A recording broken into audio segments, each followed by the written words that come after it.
Hello friends, welcome to discover and delight. आज आपण पाहणार आहोत तळलेल्या मोदकाची रेसिपी. अगदी सोपी आणि पटकन होणारी रेसिपी आहे. सर्वप्रथम आपण एक पॅन गरम करून घेऊया. त्यामध्ये 2 चमचे तूप ॲड करा. तूप वितळल्यानंतर त्यामध्ये आपण घालणार आहोत खोबरं. सुक्या नारळाचंही घालू शकतो किंवा ओल्या नारळाचंही घालू शकतो. इथे मी सुक्या नारळाचा वापर केलेला आहे. त्यामध्ये थोडेसे चॉप केलेले ड्रायफ्रुट्स आणि खोबऱ्याच्या समप्रमाणाचा गूळ ॲड करायचा आहे. गूळ वितळला की साधारण एक सारण तयार होतं छानसं. ते सारण तयार झालं की त्यामध्ये 1 चमचा वेलची पूड टाकावीत. आता आपण लाटून घेऊया छोट्या छोट्या पुऱ्या. या पुऱ्या ना जास्ती पातळ ना जास्ती जाड असल्या पाहिजे.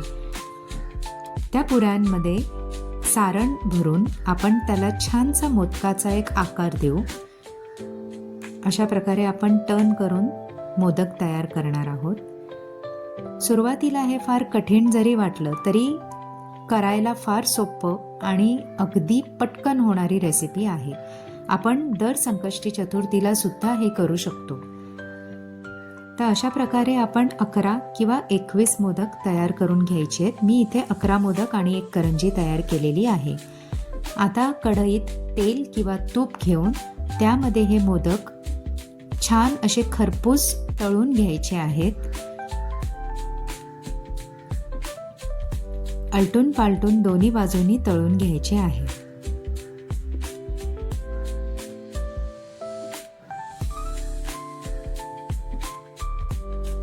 तुम्ही बघू शकता किती सुंदर असा कलर आलेला आहे ह्याला. आता आपण हे काढून घेऊया.